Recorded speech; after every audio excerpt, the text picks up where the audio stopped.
Hello, I'm Brian Chandler, owner of Chandler Funeral Home. I'm here today representing the Noble County Chamber of Commerce. I'd like to thank everyone that's here in attendance, everyone that's going to view this later on. We hope you take some important information from this about our local community, our county, and what's going on since last year. We have a limited number of seating in here. I'd like to thank the Noble County Health Department and Sean Ray for making us safe and assisting Alan on making everything here kosher today to keep us safe and well. I don't think a year ago anyone thought we'd be here. I knew in March we were going to close everything down, and we thought it was going to last a couple weeks and we all be back to normal, but a lot of things have changed. We had several elections here in Noble County, and we're just all trying to do the best we can with what we have. So with that being said, we'd like to introduce the speakers we're going to have here today. We have Mr. Sean Ray, Health Commissioner of the Noble County Health Department. We have Jason Mackey, Sheriff of the Noble County Sheriff's Office. We have Brad Peoples, President of the Noble County Commissioners. Todd Koss, Engineer with the Noble County Highway Department. And last but not least, the Honorable Mr. Jordan Croucher, Prosecuting Attorney here in Noble County. At this point, I would like to invite Sean Ray, Health Commissioner of Noble County, to come up and tell us what's going on with the Health Department.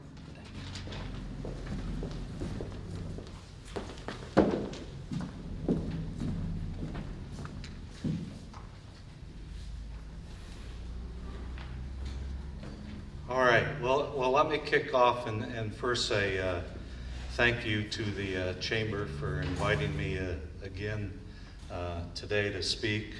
I have to admit, in some ways, it was a little surprise this year. But I also want to reach out and give a big thank you to everyone in Noble County for enduring the COVID crisis that we have all been through for the last 12 or 13 months. And I really want to give a thank you out to the staff of the Noble County Health Department. In some ways, you're just looking at one of the faces. I take all the good credit and all the bad credit for the health department. But it's not possible. No organization is possible without having great people stand behind you. And we're blessed with that at the health department. It's a constant change. We were talking about turnover here recently and people coming and going. And we're in some hiring process right now, and I can tell you it's just great to be able to talk to some young, bright people from Noble County and look at continuing the progress forward for the whole community. So let's start. We're supposed to be talking about 2021. I know that you started me up here because of the COVID pandemic, and so I'll share just a little bit of that, but I don't want to make the whole emphasis to be about it. First, I'll just share some numbers with you. As of yesterday, we've had 1,312 Noble Countyans test positive for cases of COVID. That's actually an underreported number because we all know that there's large numbers of people who also have not ever been tested that were positive. We know of 93 people that have been hospitalized with COVID. We have presumed 1,241 people have recovered from it. Currently have 29 active cases in the community. And unfortunately, we've had 42 people succumb from the disease. And quite frankly, several others that were positive from it, that it kind of hastened even more of their demise a little quicker. Now,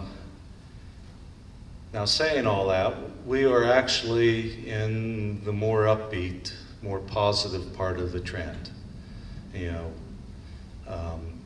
Noble County really began to experience COVID at the end of September, shot up in October, November, and December. And since January, that's been declining, and we're in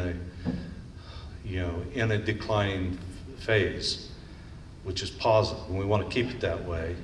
And part of the happy part now for the health department is we're getting to do what we really do best, and that's being able to give vaccinations to a lot of people. So as of yesterday, the county as a whole, 24% of our population has actually had their first vaccine in their arms, and 18% of our population has been completely vaccinated at this point. From the Noble County Health Department point of view, we have actually administered 4,048 doses total as of Friday. 2,418 of those are first doses, 1,630 of them are a second dose, and 200 was the single dose Johnson & Johnson, which is all that we've been allowed to receive, and won't be seeing it for a while because the state is moving that elsewhere. You're all probably familiar with the alerting level that the state set, and we've been fortunate. I think we're in like the third week now of being orange. Our 2-week case rate, this is an important number. As of Thursday, the 2-week case rate for Noble County stood at 90.13 cases per 100,000. In Ohio, at the same time period, Ohio had dropped down to 146.9 cases per 100,000. At one point, both those numbers were up in the 700 and some cases per 100,000 range. And our governor has set a goal for Ohio that if we can get that number down to 50 cases per 100,000 for the whole state, virtually all of the pandemic orders will cease. So we're making progress on that, and I would just share at this point, there's only one way out of it, and that's for us to keep for a period of time following the safety protocols that's been put in place that we're trying to do here today. And then double stack on top of that, we all need to get a vaccination. And that's the way that gets us where those case numbers are down low enough. We will never, at this point, I believe, ever eradicate COVID-19, but we can drive it down to a level low enough that the majority of us can go about and live safely, and give time for our physicians to figure out how to better treat that. And quite frankly, as our immunity levels increase with everyone, when you do have the chance of contracting COVID, the risk to you personally is much less. So I'm going to be quiet about COVID at this point and just move on to the other parts of our life. And there's some times I've kind of wondered after all these years of preparing for a pandemic and improving Noble County health, what's on the other end professionally? Well, our work continues. So the first thing I wanted to share is that we actually began 1 year ago a process of developing and conducting a community health assessment. So we did in March of last year have a group of people come together just prior to the pandemic and have us talk about and discuss the health and the health issues of Noble County. That discussion was followed with an intense effort to go out and grab statistics on health factors in Noble County. And then we took a little different approach. Instead of doing a survey of the whole community, a couple of our team members, Kirby Moore especially, did a whole series of phone interview meetings that were supposed to meant to be small group gatherings to discuss the health and health needs of our citizens. That document is virtually done. It's in draft form. It's on our web page now, and we're inviting you and asking you to go and look at that, read it, and if you have any questions, concerns, suggestions with that document, please kind of get those sent back to us. Our goal is to actually have our Board of Health approve that document in April. Okay. And that's not the end of the process. That's just a once every 3 to 5 year step that we do. After we've agreed upon the health assessment, then we move into the next step, that we try and develop what's called a community health improvement plan, which again is a 3 to 5 year plan for the whole community, to try and figure out how do we address the key concerns identified in that health assessment, and how do we improve those factors for all of us over the next 3 to 5 years. So again, the health assessment's in draft form. I'll also say, just because of a strange opportunity that came to us, we have a second health assessment that we're participating with Genesis and 4 other counties and Ohio University. That's more of a regional assessment but with a Noble County component to it. So that's even beginning today. So we're going to be real curious to see how the results of both those assessments end up coming out, and the picture. I suspect it's going to paint the same picture, but just get it to it in a different way. So roughly in May, then, for the next step for us, and it's not just the health departments, for all the community and the partners that we invite to the table, is to begin what's called that community health improvement plan. And that's where we identify what's, quite frankly, we'll take the 5 biggest areas identified out of that health assessment and try and put together objectives and plans and efforts to address those causes over the next 5 years. Another effort that come out of our last CHAW, come out of perhaps even some of this meeting in the last couple of years, is that we have identified a lack of primary care providers for Noble County. We have a lack of a lot of providers, period, in Noble County. So one thing that's come out of that, facilitated by Gwen Stewart at the OSU Extension and by the county commissioners, is that the health department did partner up with Ohio Hills Health Services, which is a federally qualified health center that is located out of Barnesville and Woodsfield and Quaker City and a town in Harrison County. And they're now also co-located in the health department at this point, and they've brought in Dr. Holly Overmiller, who's currently seeing patients in our facility Monday, Wednesday, and Friday. Pandemic did not help her start up either.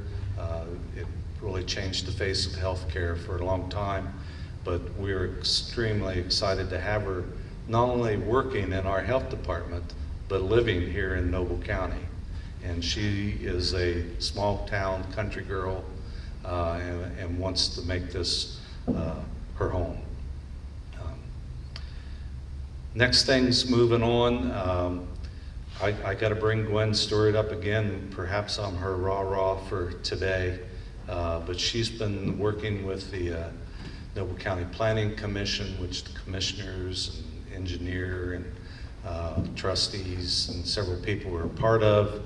But we've been conducting a Noble County Housing Readiness Planning Project, and just came out last week at some point is a survey, housing readiness survey, that we really want all citizens of Noble County or those working in Noble County to go online and take that survey to help inform us into what people see as the needs of housing in Noble County, and perhaps offer suggestions on how we could perhaps work to improve that situation.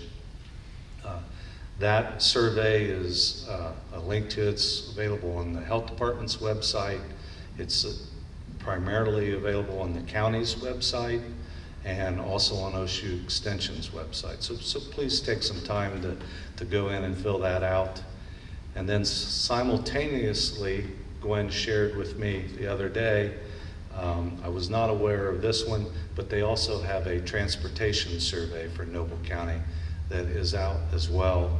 And it's on county's website as well. I haven't taken that one yet, but I've got probably after I get done talking, may take some time to fill it out as well. As I come close to kind of wrapping up a little bit about the state of the county and the health department, I do want to share a bit of a sad note for us. On March 14th, which was a week and a half or so ago, Dr. Fred Cox did pass away.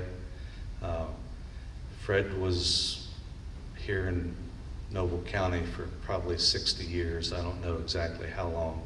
He was 62, and I bring that up because Dr. Cox served as our health commissioner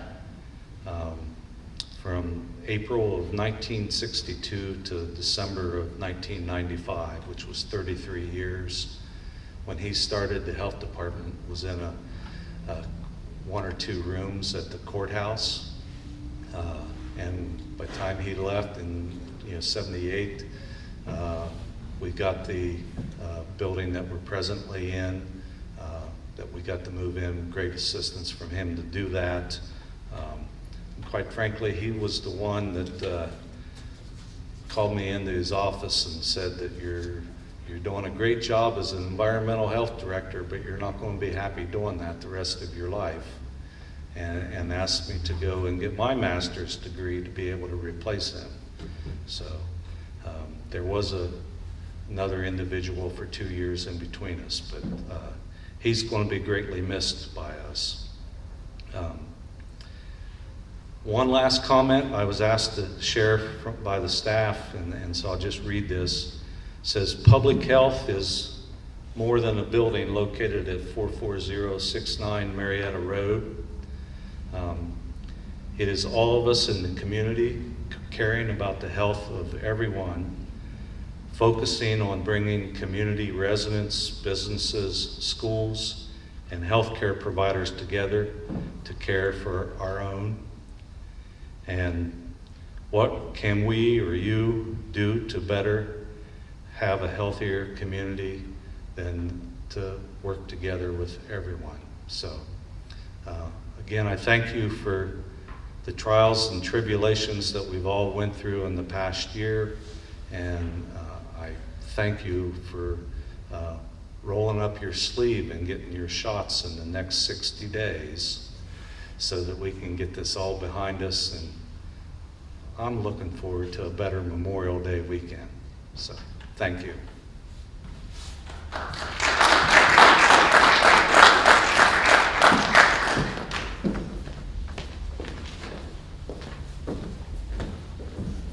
Thank you, Sean. Now we have Mr. Jason Mackey, Sheriff, Noble County. Thank you.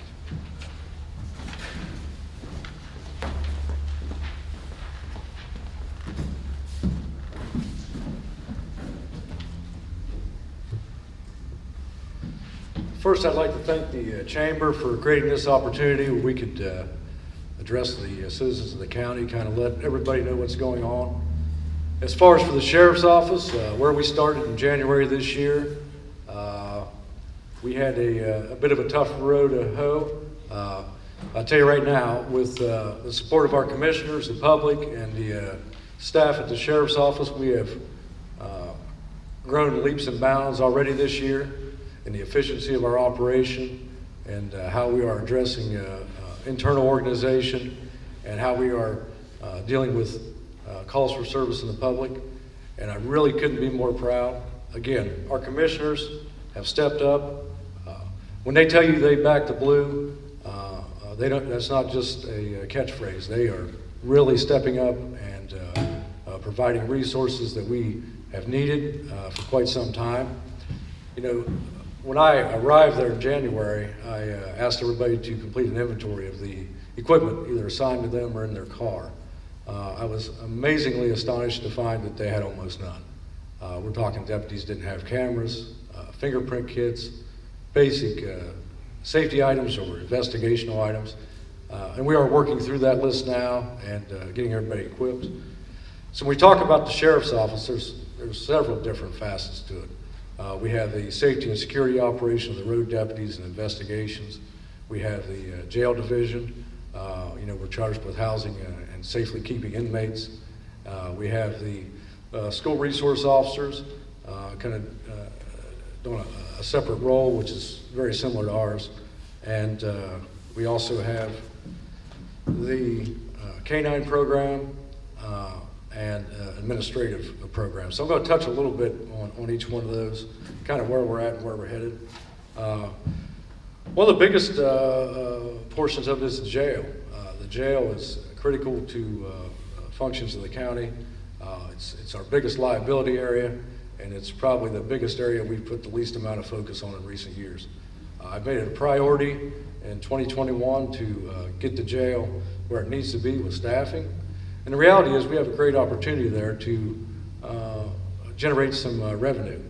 We have a jail that's can hold 36 inmates, and on average I would say we would run probably 20 to 25 inmates locally. So especially in times of this COVID, which I don't want to speak too much on, trying to look forward, not back, but we're poised here and we're getting ourselves in a position where as these mandates and restrictions drop off, we will see a boom in housing needs across the state for other jurisdictions who have been putting off jail sentences, things of that nature. So working with our jail administrator, I've got our staff being trained up. We've had several that were unable to attend academies due to the pandemic. Those academies are now back up and running. So we will have all our staff fully certified. And we've already signed some contracts with some other jurisdictions out of the county. So we've already started housing inmates. We're already starting to see a revenue stream. The revenue stream is important to support the operations of the jail. If we can get to the point where the jail, it'll probably never pay for itself, but we can get close back to being in the black. On average year, we probably spend $350,000 a year operating the jail. If we can bring in a revenue source and we offset that cost, where it's only costing our taxpayers $50,000 a year, $100,000 a year, that's a big difference in the county coffers. In the jail, we also have a new booking system coming in. We have limited staff, so the booking system is going to make things much more efficient. We also have a new commissary system coming in, which doesn't sound like that big a deal, but when we are doing things by hand now, and we will have kiosks in the cells where the inmates can place their own commissary orders, they can do video visitation, we don't have to move people inside the building. It builds more efficiency in our operation. It's a force multiplier for us, less for our COs to have to deal with administratively. The safety and security aspect, our road division, the more public face of the sheriff's office. Working with the commissioners, we were able to add a detective, an additional road deputy, a task force officer. So we are now able to handle the big cases as they come in. We are now able to focus on longer-term narcotics investigations, working on drug houses and getting them shut down. I tell you, our deputies are out and about. We've got minimum 2 per shift now on the schedule, and that makes a big difference. Trying to cover Noble County, 404 square miles with 1 deputy is just, it's not safe, it's not acceptable, it's not somewhere we want to be. We're past that now. We are maintaining good coverage on the road, and that's allowing our deputies to make it to areas where they haven't made it to. The village of Summerfield, Batesville, Dexter City. These places are starting to see deputies on a regular basis. They're seeing the sheriff on a regular basis. I'm doing my best to be out and about, even though we have a lot of administrative things to do and a lot of things to catch up on. We're doing all we can. I'll tell you right now, one of the number 1 things we got going for us here in Noble County is our citizens, the people we are serving. I could not ask for a better community to serve. They support the sheriff's office, they support our operations. They're constantly telling my deputies when they see me out, how good of a job they think they're doing, and that makes a big difference. Our relationship with our prosecutor, our new prosecutor, Jordan Croucher, he brings a lot of energy to the game, and energy is what it's all about in law enforcement. It's easy to get drained. It's easy to just let things get ahead of you. But we have the right people in place. My staff, the road deputies, these guys have really stepped up. I mean, we are so much further ahead in these first nearly 100 days than I thought we would be. As far as training, these guys they're taking their own time. I mean, they're sacrificing time with their families because they want to get better. They want to know more. They want to understand things better. Not that we're not doing a lot of training on the clock. That has changed exponentially. We've had our school resource officers training with area special response teams, to learn some more tactical skills and things that can keep our kids safe in the school. But our road deputies are doing the same thing. I'll touch real quick on our K-9 program.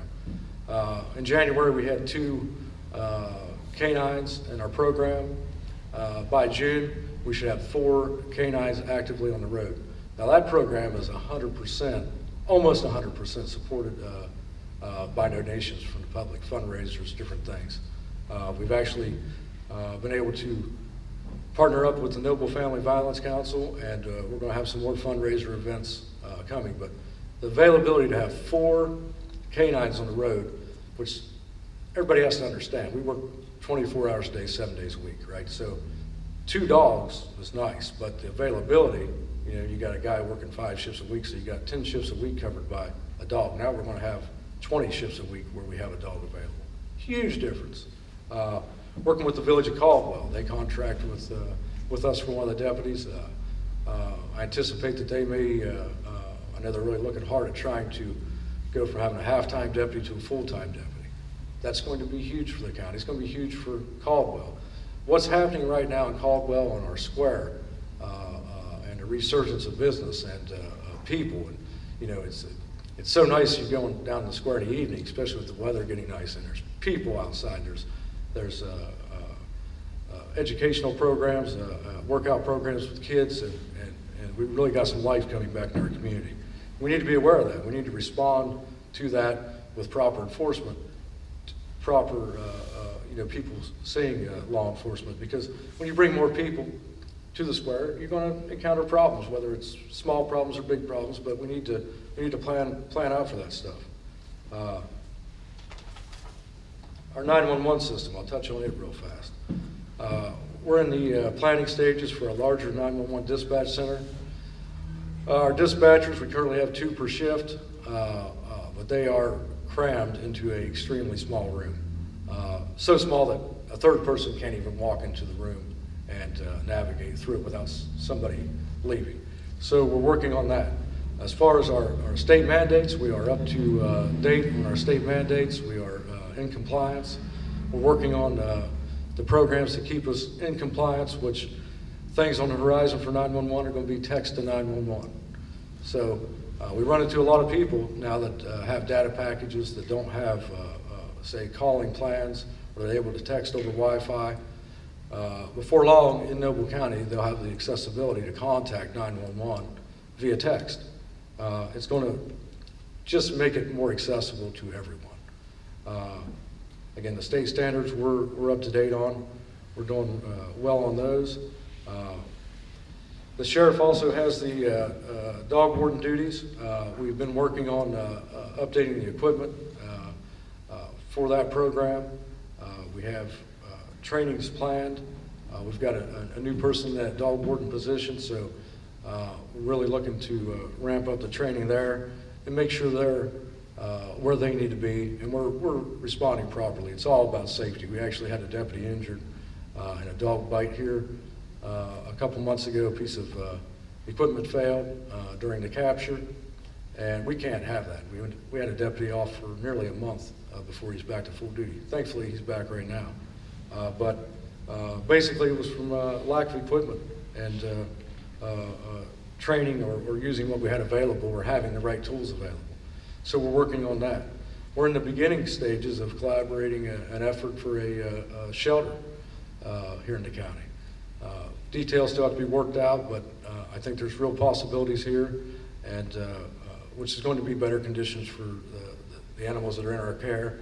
Not unlike the other things we run.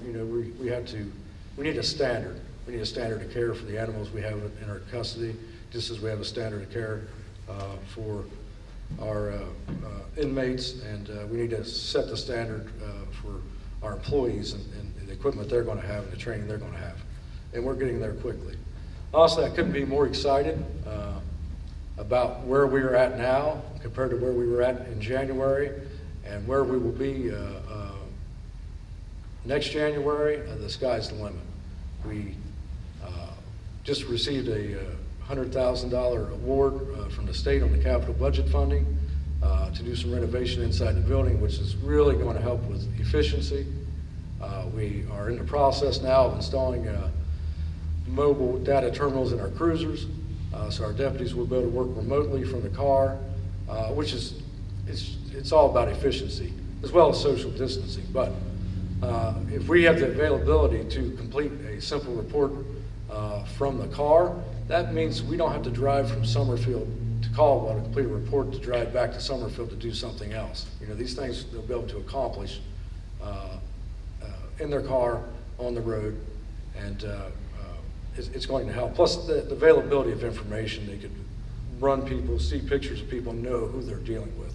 Huge safety aspect. So again, just to wrap up overall, collaborating with the commissioners, the prosecutor's office, we've certainly came a long ways. We still have a ways to go, but we're getting better every day. And I look forward to the future and what's to come in the next year. And I'm certain of one thing, I think it'll be a lot brighter than the year we just went through. Thank you.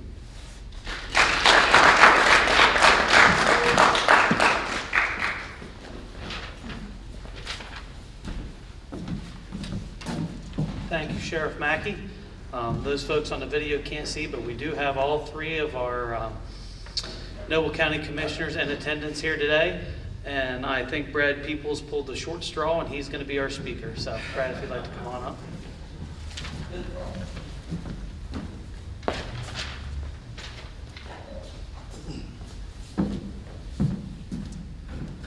Thank you, Mr. Chandler. Thank you guys for coming, and anybody that would be tuning in through social media or technology, we thank you for your presence as well. We really appreciate people that show care and concern for the future of their county.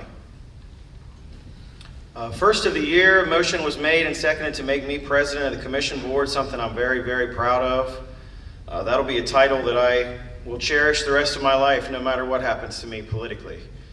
So very, very proud of that. And before we talk about any successes that we've had as an office and successes that we're about to have, I think it's very crucial that we define success. How do we know if we have achieved it if we've never defined it? As president of the County Commissioners, our board defines success as realizing the value of our small town culture and doing everything that we can to protect it and perpetuate it into the future. I can't think of a definition that would represent our taxpayers, represent our employees, and represent our local departments any better than that. So what do we do? How do we protect a culture? That's kind of a tall order.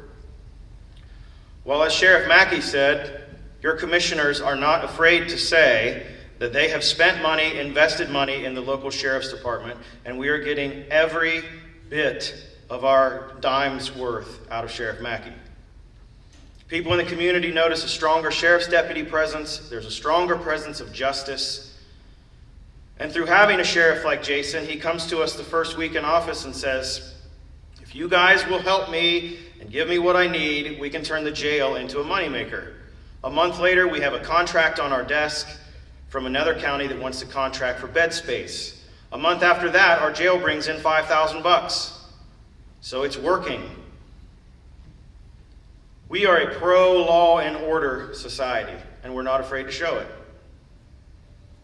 The other thing that I think that we can recognize the importance of is shopping local and keep the pillars of our local economy, our local employers, and our local employees gainfully employed.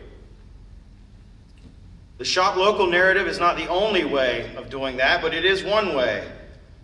Another way that your commission board recognizes that we can impact this is by increasing the number of local shoppers. When you think about what happens when Taco Bell comes to town and the population doesn't grow, it's not necessarily economic development. It can be classified as economic decline, in my opinion.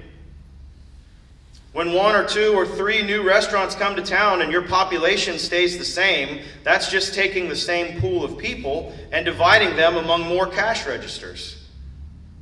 So not only do we need to shop local, but we need more local shoppers. So your county commissioners have had several successes lately in setting a foundation that can accommodate that. We are partnering with the CIC. I will soon be on their board. And we now have a really, really useful map that we can show people where our water infrastructure is, what company owns it, and in many cases, what size the line is. We need that so that we can determine where to start if we are to set the stage for people to build homes here. When we set out to do that, we talked to the EPA, we talked to the Rural Community Assistance Program, and they said, you guys don't have maps. Everything that you have exists separately. It's not accessible and it's not shareable. You have no document that you can work from. If you were to address housing, you're going to need a roadmap to guide the discussion. And it's taken way too long, but that is through no fault of ours. But we finally have a map that we can use that will tell us who owns the line, where it is, and how big it is, so that we can target investors, so that we can target land for people to section their property and sell it, so that people can come here who love this culture and build homes here and pay taxes here. That document, I know it's subtle, and I know that's not really a huge victory or a trophy, but don't underestimate the power of simply having a roadmap. Another thing that your commissioner's office is working on is kind of throwing caution to the wind to the bureaucracy and all the crap you have to do to get anything done in government. We've talked about senior housing now, from Cleveland down to the Ohio River, and it doesn't seem like anybody knows how to put this together. Well, thanks to a little influx of Biden bucks, I think we can do this without any help. We have what we need to affect this. So your commission board is the kind that will just say, let's do it. We don't define success by calling a massive pile of unspent tax dollars that offer you no benefit success. We have what we need to make this happen. As we can provide senior housing in this community that is dignified and that is conveniently located, as those seniors move from where they used to live, the real estate market opens up. And more people who love this culture can live here. And that is how you increase the size of your local shopper base. Those are 2 very, very specific efforts that we are making to improve our local economy and keep the pillars in that local economy that offer these small town values strong. We want people to be able to work here. If we're going to continue this little faith, hope, and love culture that we all love so much, we've got to have people with the ability to work here. And COVID-19 exposed a little niche that we can take advantage of. Broadband internet.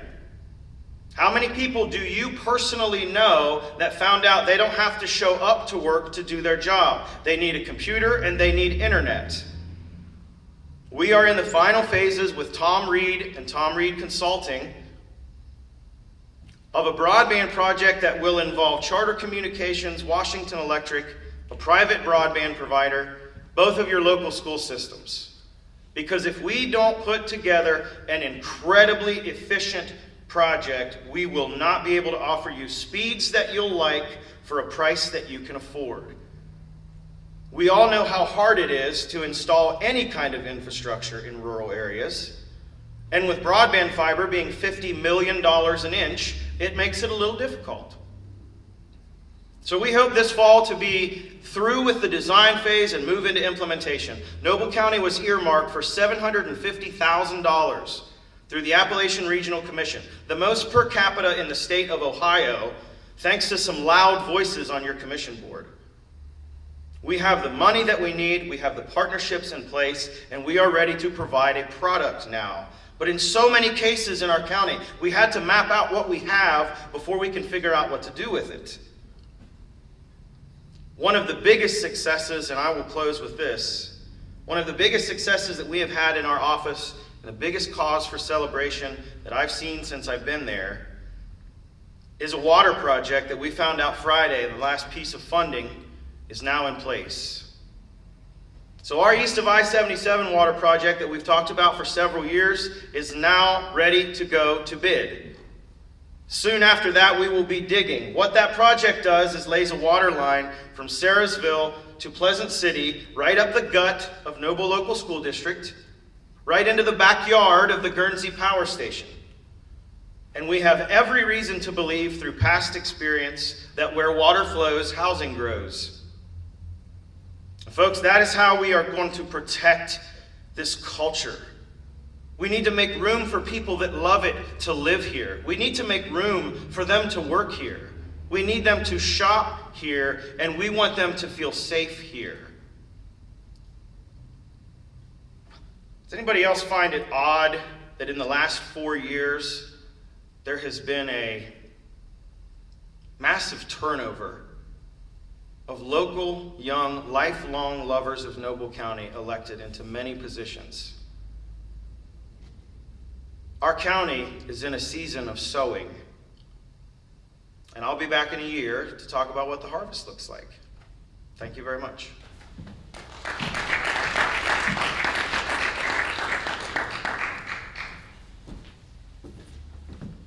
Thank you, Commissioner Peoples, and all the commissioners for what you're doing for us here in Noble County. Now I would like to introduce Mr. Todd Koss. He is the engineer for the Noble County Highway Department.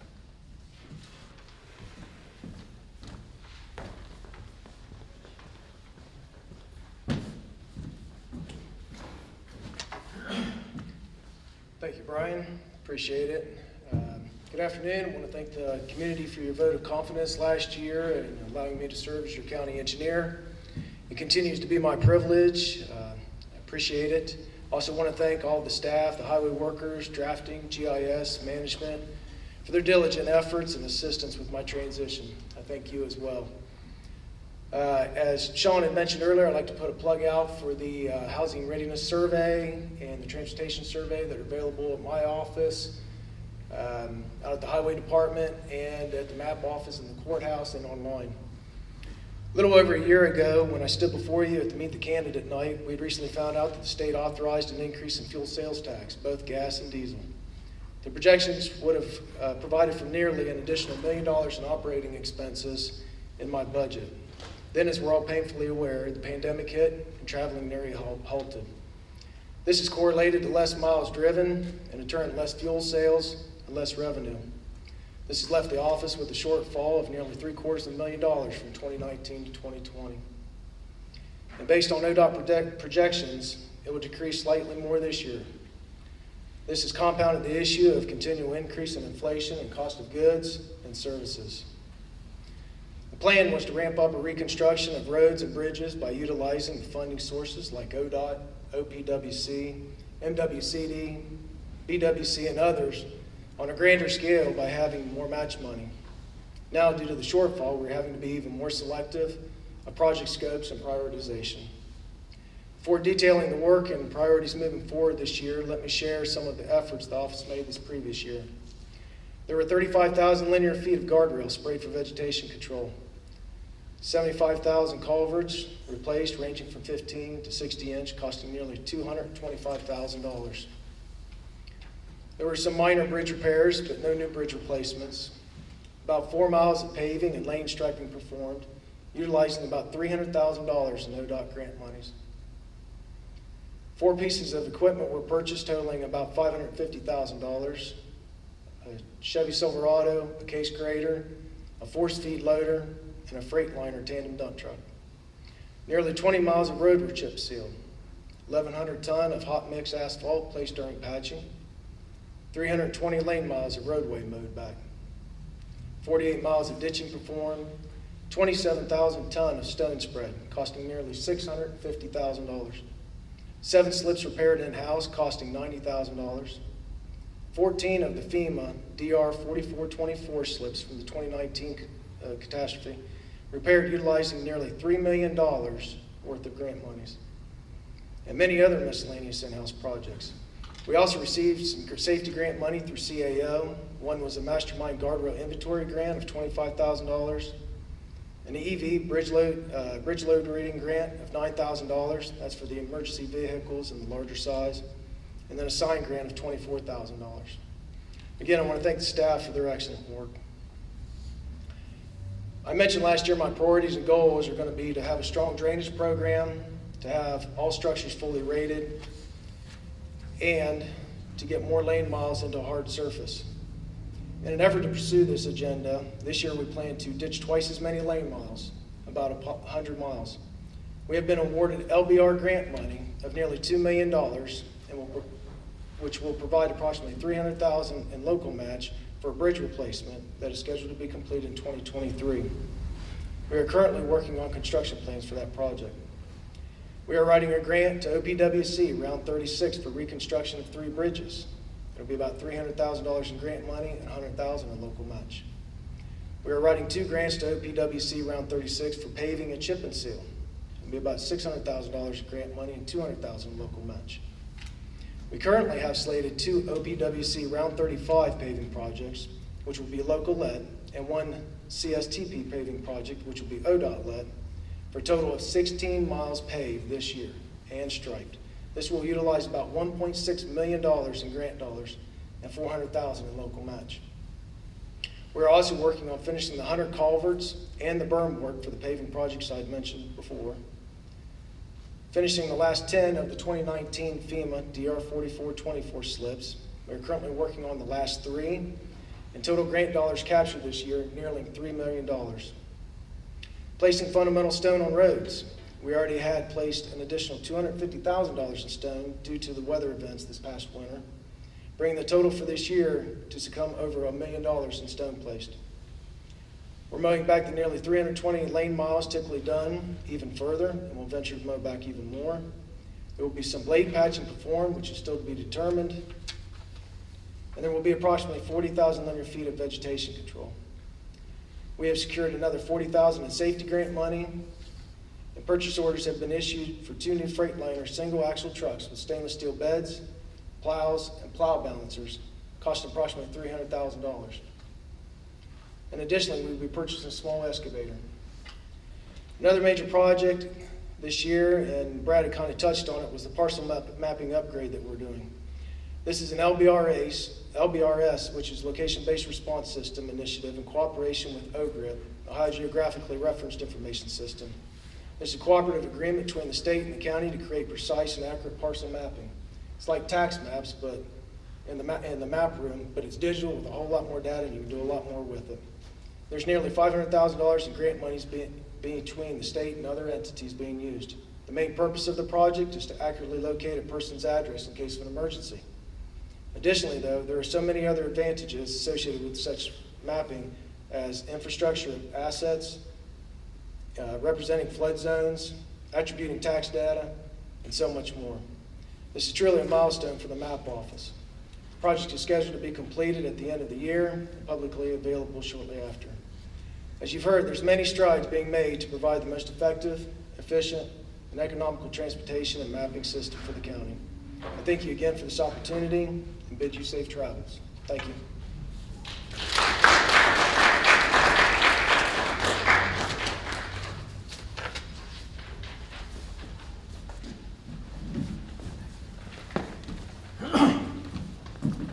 Thank you, Mr. Koss. And last but certainly not least, Mr. Jordan Croucher. He is our prosecuting attorney here in Noble County. Thank you.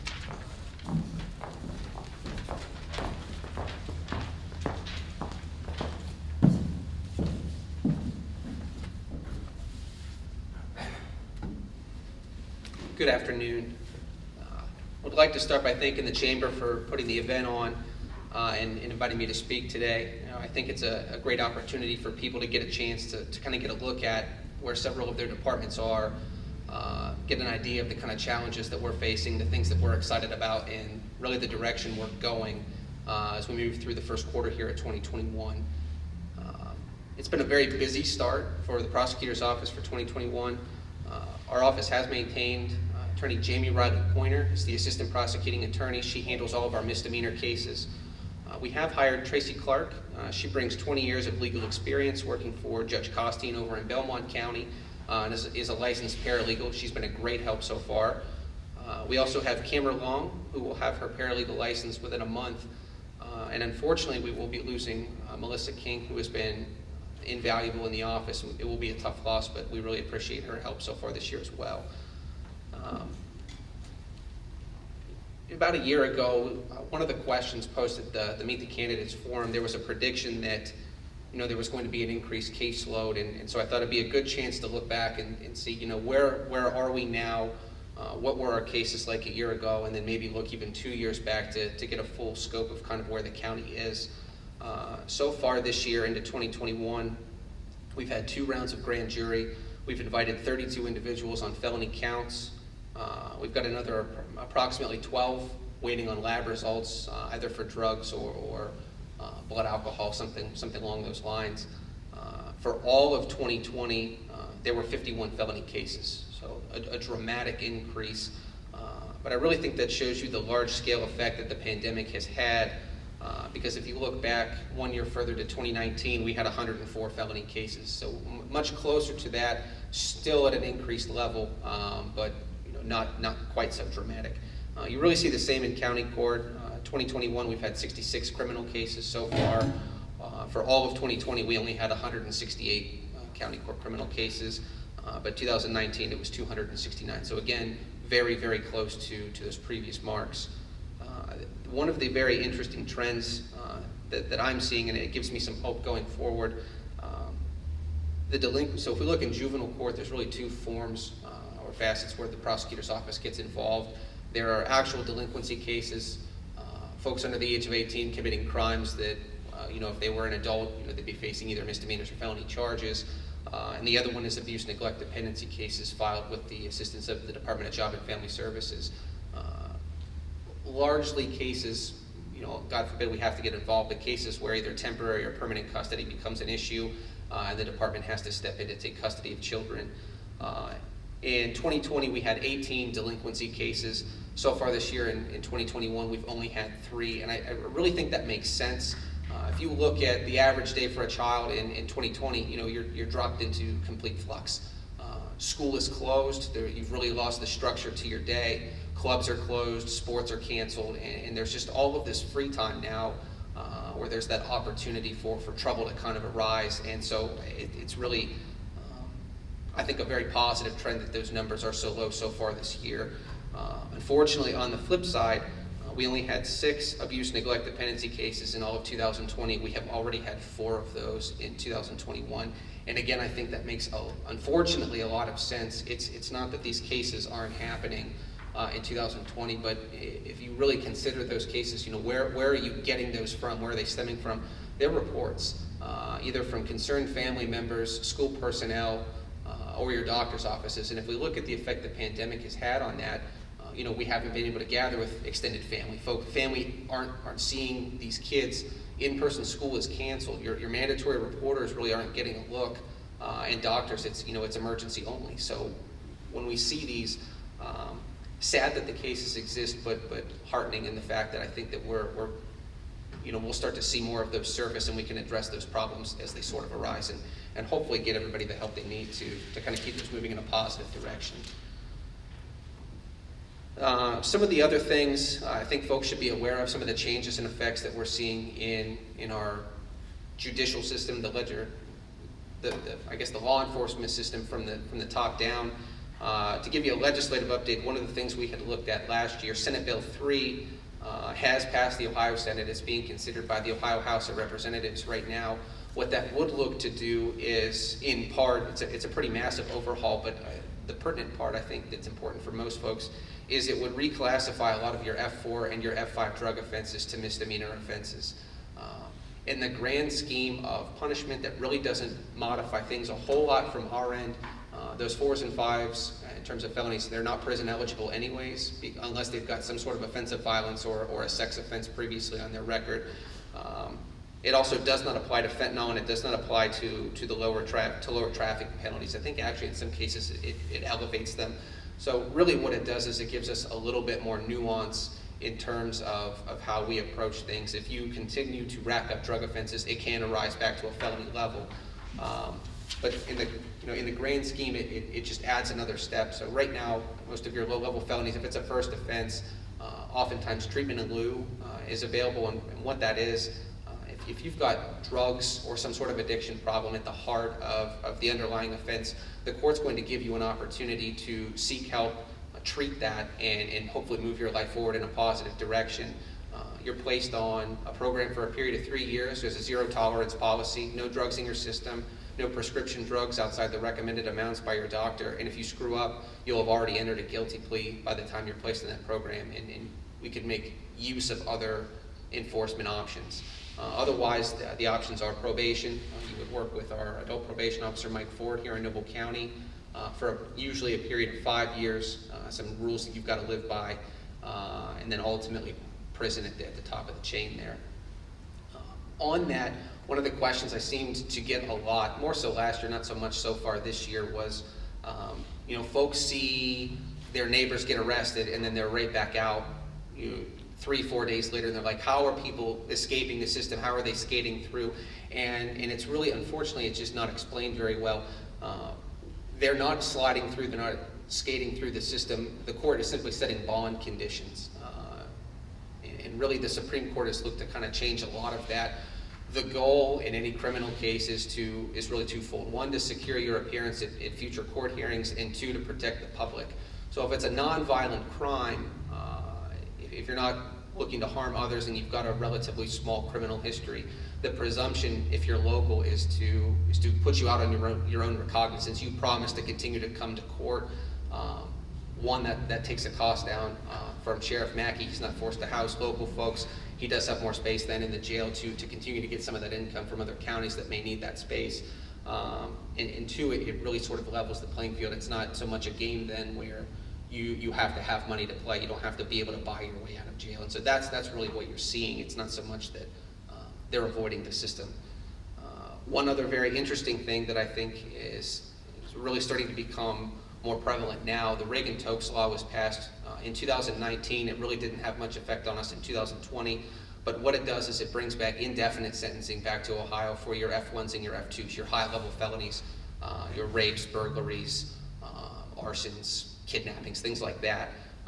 What it does is if there is either a sentence laid down by the court or an agreed sentence from the prosecutor's office and the defense, it takes 1/2 of that original sentence and adds it on top. So if we reach an agreement on a first-degree felony that someone goes to prison for 4 years, it's now 4 years to 6 years. The presumption is that you get out at the end of the 4-year term at the minimum, but if the parole board doesn't believe you've been rehabilitated, they can keep you up to that full 6-year mark on that, for that particular example.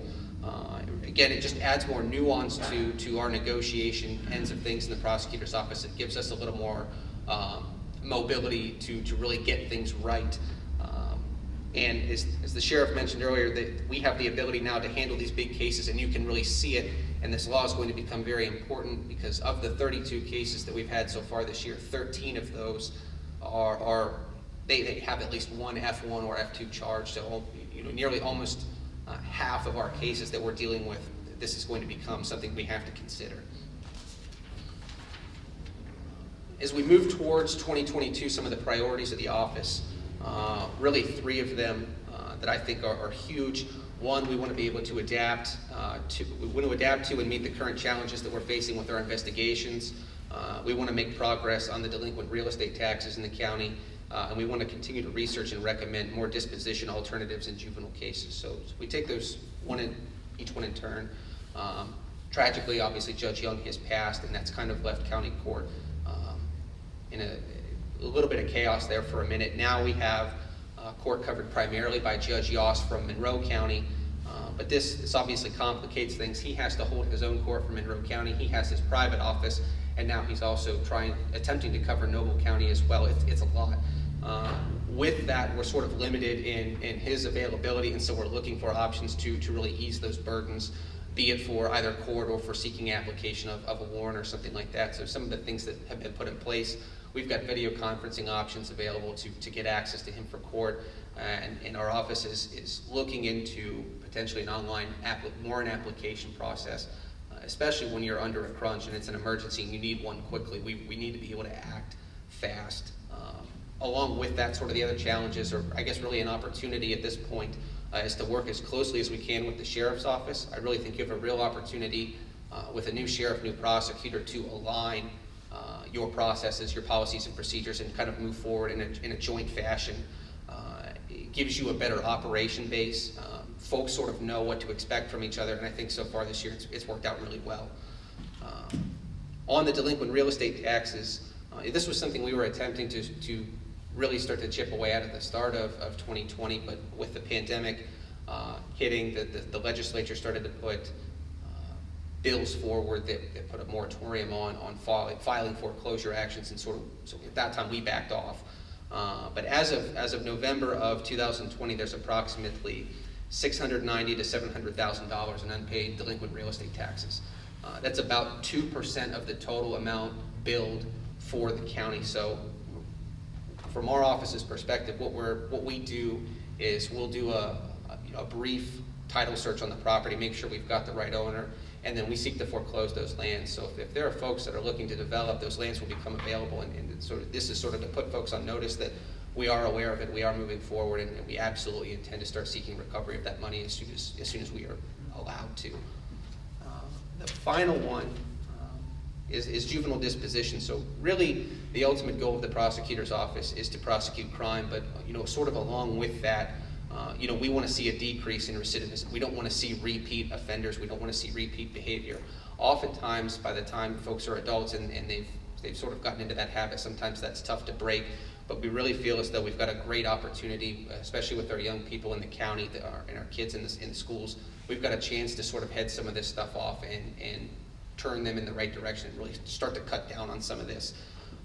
Ultimately, the prosecutor's office only makes recommendations. The ultimate sentencing decisions are always handled by the court system and the judge, be that Judge Yoss, Judge now, or soon to be Judge Riddle.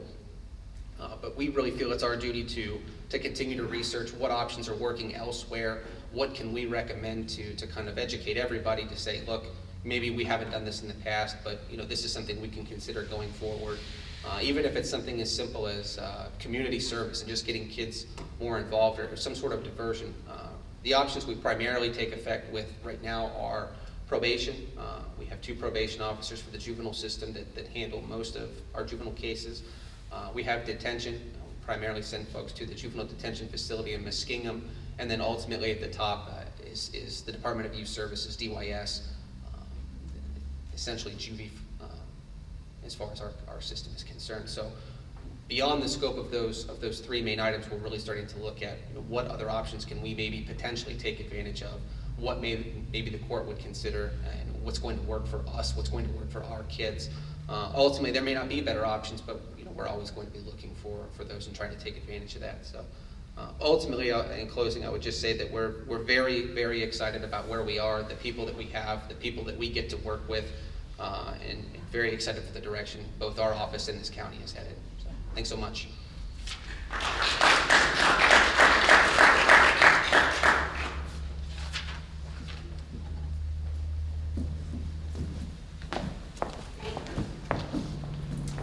Thank you, Mr. Croucher.